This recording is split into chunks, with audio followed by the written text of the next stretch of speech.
আমরা থিওরিটিক্যালে থাকি, থিওরি থেকে বেরিয়ে আসি। শিক্ষা আমাদেরকে থিওরি দেয় এবং কর্মক্ষেত্র আমাকে শেখায়। আপনারা অনেকেই অনেক সময় তিক্ততা হয় যে আমার প্রথম চাকরি, আমাকে নিচ্ছে না কেন। আসলে তা না, আপনাকে সর্ব জায়গায় সর্ব অবস্থায় আপনাকে কোপ আপ করা শিখতে হবে। আমি চলে যাই আমার পেছনের কথা। আমার পেছন মানে আমি ক্লাস 7। আপনারা যদি দয়া করে একটু শুনতে পান, আমার কথা কি শুনতে পান? পেছন থেকে একটু বলবেন জীবনের কষ্টের কথা থেকে আনন্দের মুহূর্ত। আমি ক্লাস 7। আমার অনেক কিছু ছিল আমাদের ফ্যামিলিতে। আমার প্রথম স্কুল থেকে বিচ্ছিন্ন হয় আমার বাবা, আমার বটগাছ। তখন আমি খুলনাতে, আমি শর্টলি বলে যাচ্ছি, এটার পেছনে অবশ্যই কারণ আছে। আমি একদিন বৃষ্টির দিন বেরোচ্ছি, প্রথম গাড়ি আমাদের বাসায়। আমার বাবা আমাকে গাড়িতে চড়িয়ে দিলেন স্কুলে যাওয়ার জন্য। ওদিক বৃষ্টি, মুষলধারে বৃষ্টি হচ্ছে। কিছুক্ষণ পরে খেয়াল করলাম, আমি গাড়ির লুকিং গ্লাস দেখলাম বাবা ছাতা হাতে দাঁড়িয়ে আছেন। তার কারণ তার অফিসটা উল্টা দিকে আমার স্কুলের। এই কথাটুকু আমার মনে ছিল। আজকে আমি ফিল করেছি 30 বছর না, 35 বছর পরে এসে আমার মনে হয়েছে যে এটার মানে কি ছিল। মানে ছিল বাবা চেয়েছেন সন্তান সেফলি স্কুলে পৌঁছাবে, তার কি হবে সেটা দরকার নেই। তার মানে বট গাছের মতো, মানে ছত্র ছায়া। আমি যদি বলি এই যে এরকম একটা প্ল্যাটফর্ম যেখানে মানুষকে শেখায়, উদ্যোগ করে এবং সামনের দিকে এগিয়ে নিয়ে যায়, আমি সেখানেই থাকতে চাই। আপনারা থাকবেন ধৈর্য সহকারে। কথায় বলা হচ্ছে, হয়তো স্যারকে আমি এই কথাটাকে শুধু স্যারকে অ্যাভয়েড করে অন্যদের কাছে বলতে চাই, সাকসেস সাকসেস সাকসেস। আমরা কি আসলে সাকসেসের দেখা পাবো? তাই বলে কি চলবো না? একটা কথা ছিল, success is to follow like water, through like a road of rocks.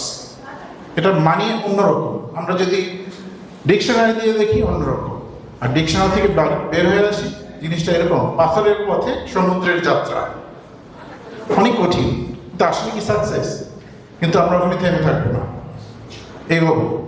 আমি এনকারেজ করতে চাই। আমি এসেছি হামিম গ্রুপের পক্ষ থেকে। আমি হামিম গ্রুপে অলমোস্ট 18 ইয়ার্স কাজ করছি।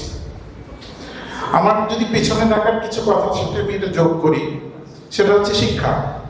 আমি কোনো ভালো ইউনিভার্সিটি কিংবা কলেজে পড়িনি। আমার দুঃখ ছিল, বাবা যখন আমার হারিয়ে যায়, তারপর ক্লাস 7 থেকে 8 থেকে আজ অবধি আমাকে কেউ স্কুলে নিয়ে যায়নি, ভর্তি করিয়ে দেয়নি কোনো ইউনিভার্সিটিতে। সো আমি তো একটু পথভ্রষ্ট হয়েই ছিলাম, কারণ আমি তো জানি না। কিন্তু আপনাদের সময় এসছে, আপনারা জানেন। আপনার একটা গোল থাকতে হবে, গোলটা রেডি করেন, তাহলে দেখবেন সাকসেসটা সহজ পথে হাঁটছি আপনার সাথে। এটা আমার পার্সোনাল ওপিনিয়ন বললাম। শিক্ষা আমি যদি বলতে চাই, অনেক কথা আছে। শিক্ষার দুইটা ব্যাপ্তি আছে। আমি এক ব্যাপ্তিতে যাই, যদি স্লোগানের আকারে যাই, পুরনো কোনো একজন লেখকের কথা, বিকশিত হও পূর্ণরূপে, লাখো মানুষের সেবার তরে, পৃথিবী যেন মনে রাখে তোমায় 1000 বছর ধরে। আমি যেন সেখানে থাকতে চাই। সেখানে কি দরকার? দরকার হচ্ছে শ্রম, মেধাকে ব্যবহার করবো সেখানে। এখন যদি বলি এর কথা, আমি কিন্তু সব এলোমেলো কথা বলছি, কারণ আমার সাজানো কথা সব খাতার মধ্যে, কাগজের মধ্যে সীমাবদ্ধ। এর কথা, আমি যখন পড়া শিখি তখন 98 আমাকে কম্পিউটার বাসায় প্রথম আসে, কিন্তু আমাকে ধরতে দেওয়া হতো না, কারণ আমি এটা কীভাবে চালাবো, কীভাবে হ্যান্ডেল করবো, নষ্ট করে ফেলে বুঝি। আমার একটা মাথার মধ্যে জেদ ধরে যে আমি এটা দেখবো। কি হলো, আমি তখন যুবনের একটা ক্লাসে যাই, তখন সবাই মাত্র কম্পিউটারের বাংলাদেশে আবির্ভাব মনে হচ্ছে, আমার যতটুকু মনে পড়ে। লোটাস ডিভাইস, অনেকে শুনছেন যারা একটু পুরনো। Lotus device, DOS mode, command ভিত্তিক ছিল। আশ্চর্য এমন এক জিনিস। আজকে এআই নিয়ে কথা বলছি, কিন্তু আমার মনে পড়ছে সেদিনের কথা। আমাকে শেখানো হয়েছিল কম্পাইলার নামে একটি শব্দটাকে। আমি কিন্তু অত ভালো শিক্ষিত ছাত্র না। কম্পাইলার সেটা কোথায় থাকে?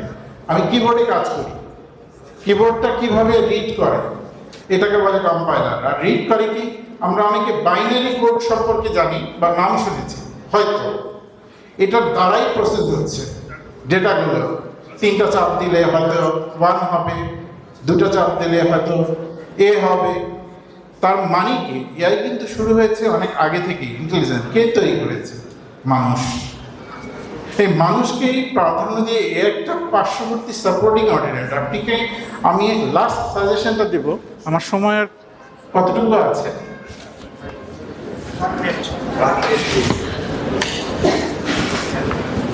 আমরা সব কিছু শিখি, সমস্ত অনেক ডিপার্টমেন্ট আছে ইউনিভার্সিটিতে। ইউনিভার্সিটিতে ডিপার্টমেন্ট থাকে, কিন্তু আমি রিকোয়েস্ট করবো আপনারা ভাষা শিখি। আমরা আজকে দাঁড়াতে পারি না কারোর সামনে কথার জন্য, হোক ইংরেজি, হোক বাংলা, হোক ফার্সি, যেটাই হোক আমরা শিখি, তাহলেই আমরা শেখাতে পারবো। আর এআই মানুষ সৃষ্ট। আপনি যদি ভাষা শিখতে পারেন, ভাষাটাকে বোঝাতে পারেন, তাহলেই আপনার এআই ডেভেলপ করবে। আমি রিকোয়েস্ট করবো, আমরা দেখি আমাদের কর্মক্ষেত্রে, আমাদের হামিং গ্রুপে অলমোস্ট ৭৫,০০০ লোকের, মোর দেন ৭৫,০০০ লোক আছে। তাদের দুঃখ দশা, বিভিন্ন সময় তাদের গ্রিভেন্স সৃষ্টি হয়। কেন? কথার কারণে। কথাটা বুঝতে পারে না বা বোঝাতে পারে না। এ নিয়ে দ্বন্দ্ব ব্যবস্থাপনা। আমি শেষে চলে আসছি।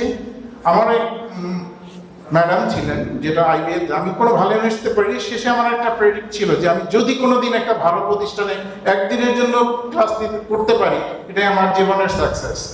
আলহামদুলিল্লাহ আমি পেরেছি শেষের দিনগুলোতে।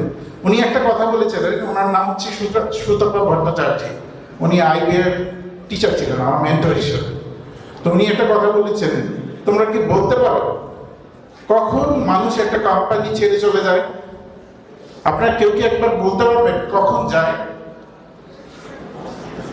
জাস্ট 1 সেকেন্ড চিন্তা করেন। আমি বলে দিচ্ছি, কোম্পানি ছেড়ে যায় তখনই। কোম্পানিকে প্রশ্ন করা উচিত, আসলে কি কোম্পানি ছেড়ে গেল নাকি কোম্পানির মানুষগুলোকে ছেড়ে গেল? কারণ আমার কালচারটা আমার ওখানের সাথে যাচ্ছে না, আমি বোঝাতে পারছি না, কেউ আমাকে বুঝতে চেষ্টা করছে না। তার মানে কি? আমার কমিউনিকেশন, আমার স্কিল, আমার ভাষা, আমার সব কিছু, আমি যদি ওখান থেকে দক্ষ হই, অবশ্যই আমি সামনের দিনগুলোতে ভালো করতে পারবো। আজকে আমাদের হিউম্যান রিসোর্স ডে, সুন্দর একটা দিনে আমি এখানে আসতে পেরে আমি নিজেকে গর্ববোধ করছি। ধন্যবাদ সকলকে। অনেক সময় দিতে পারতাম, অনেক কথা ছিল, কিন্তু আসলে সময়, এই সময়ের মধ্যে আমাদেরকে থাকতে হবে। ধন্যবাদ সবাইকে। আসসালামু আলাইকুম।